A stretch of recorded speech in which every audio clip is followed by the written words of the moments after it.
Exercise 2 for verb. முதல்ல identify verbs பார்த்தோம். இப்போ நம்ம சூஸ் பண்ண போறோம்.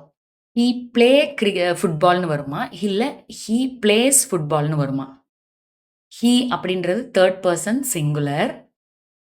அப்ப என்ன பண்ணணும்? எஸ் சேர்த்து தான் வேர்பு கூட ஆக்ஷன் வேர்ப் கூட எஸ் சேர்த்து தான் வரணும். அப்ப ஹி பிளேஸ் ஃபுட்பால் எவ்ரிடே. அடுத்தது தே. தே இஸ் அட் ஸ்கூல்னு வரணுமா? தே ஆர் அட் ஸ்கூல்னு வரணுமா? தே அப்படின்றது அவர்கள் ப்ளூரல்.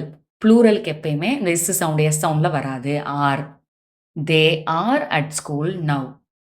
நெக்ஸ்ட் ஐ கூட எப்பயுமே ஆம் வரணும், இல்லைன்னா வாஸ் வரணும். அது டென்ஸை பொறுத்து. அப்ப இங்க ஆர் வராதுன்றது நல்லா தெரியும். ஐ ஆம் ரீடிங் எ புக், இதுதான் கரெக்ட். அடுத்து வி. வி அப்படின்றது சிங்குலரா ப்ளூரலா? வி நாங்கள். நாங்கள்னா நிறைய பேர், அப்ப ப்ளூரல். ப்ளூரல்ல எப்பயுமே ஆர் சவுண்ட்ல வரும். வாஸ் வராது. Where. We were playing in the park yesterday. Last one she அப்படின்றது சிங்குலர். சிங்குலருக்கு எப்பவுமே ஹாவ் வரக்கூடாது. ஹேஸ் அந்த இஸ் சவுண்ட்ல தானே நம்ம பார்த்துருக்கோம். அப்ப she has a pen. Okay, இந்த மாதிரி கிராமர் ஈஸியாக தமிழில் கற்றுக்கிறதுக்கு என்னோட சேனலை சப்ஸ்கிரைப் பண்ணிக்கோங்க. தேங்க்ஸ் ஃபார் வாட்சிங்.